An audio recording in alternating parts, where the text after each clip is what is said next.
WTMJ. This is Jeff Wagner. We are joined right now by the special prosecutor in the Avery case, Ken Kratz. Ken, good evening. Hi, Jeff. How are you? Very well, thank you. First of all, I know in some respects it's a bittersweet day because nothing that happened today brings Teresa Halbach back. That being said, congratulations on just an absolutely outstanding job, in my opinion, on the prosecution. I appreciate it very much, Jeff. We're just, in fact, Tom Fallon is with me. We're just driving home right now, and I was listening to your show on the way, and I thought I would at least call and personally thank you for the well wishes, and was certainly aware of you and Charlie on Friday. Your comments about the whole prosecution team, and I just wanted to personally thank you. Well, I mean, it's very heartfelt. I mean, I think perhaps as much as anybody around, I understand what you and what Tom Fallon and what Norm Gahn and what the entire what it takes to put on a case like this. And I think over the course of 4 or 5 weeks, I mean, essentially you were able to present the case. I mean, there wasn't evidence that got excluded. You were able to present your case, and obviously at the end of the day, the jury found it compelling. Well, I think that's true, Jeff. Actually, as you may be aware, there was quite a lot of other evidence from a pretrial standpoint that we had attempted to introduce, which was excluded. But from the evidence, at least as far as the trial itself went, we were able to present, I think, a very compelling case, and we're very happy and obviously received that the jury agreed with our view of the evidence.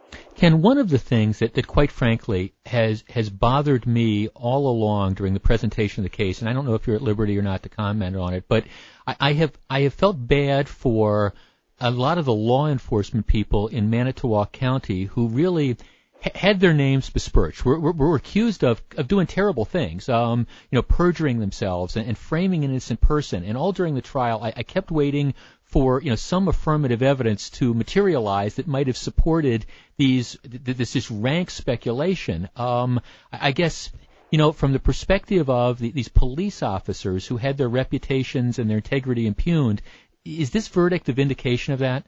I certainly hope so, Jeff. I mean, the comments that I made at the time that these allegations were made, I think echoed your comments, and you as a former prosecutor know as well as anybody that when a law enforcement officer takes a great deal of pride in their work, not only personally but also professionally, when a defense attorney takes it upon themselves not just to defend their clients but to really call into question the professionalism and, in fact, the integrity of law enforcement, we as prosecutors have a responsibility to kind of call them on that issue. And I think we did that in that case. And I made the comment before, and I think I at least commented briefly about it again today, and certainly in my closing argument, that if you're going to be making those kinds of allegations, that is, if you're going to say these cops didn't just do a sloppy job, these cops planted evidence that they committed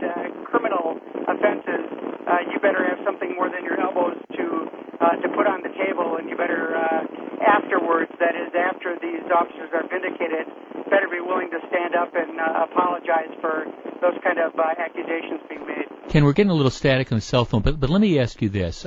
During the press conference that the defense attorneys had, they were pointing towards the jury's verdict of acquittal on the mutilating a corpse count, saying how they thought that was an inconsistent verdict and they'd be looking at an appeal. Now, I'm not convinced in my mind that it's necessarily inconsistent, and at least my understanding of the law is even if it is, that's not a basis for appeal. Juries return inconsistent verdicts from time to time. Maybe it's the result of compromise. Who knows? Does that concern you from an appellate perspective? It really does not, Jeff. And in fact, it'll be before the appellate process. It'll be in a post-conviction but pre-sentence posture. But it's not very unusual, as you've, I think, quite appropriately noticed and commented, that some juries do some horse trading, for lack of a better term, and this may in fact be a product of that. We're, of course, speculating upon now all of that, but there was clearly evidence that would support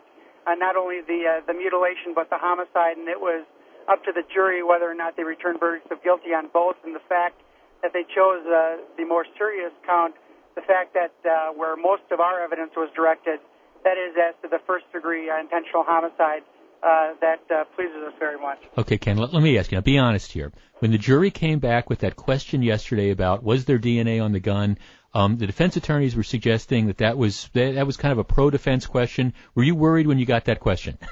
I don't know about worried, Jeff. As you know, the very worst part of any jury trial is waiting for the verdict to be returned, and so it's always a very tense time, and you always try to read things into it. I think you've mentioned before, not only on your show but on your blog, that whenever you've tried to guess or predict what a jury was going to do, you're pretty much always wrong. And I think we're in the same position as you as a former prosecutor are. But it was something that the jury, I think, very clearly wanted to make sure that they crossed all their T's and dotted all their I's, and quite frankly, we were happy that they did that. Ken Kratz, again, thanks so much for joining me. Congratulations to you. Congratulations to Tom Fallon. I've known Tom for years, and Norm Gahn. I watched a lot of that DNA testimony, and I can't think of, in all honesty, I can't think of anybody in the country who could have presented that evidence from the perspective of a prosecutor better than he did. As I said earlier, anybody who doesn't appreciate how hard it is to orchestrate this type of trial with hundreds of exhibits and these type of witnesses, you just can't underscore what a great job you guys did. And congratulations once again. Thanks very much, Jeff. Take care. Appreciate it.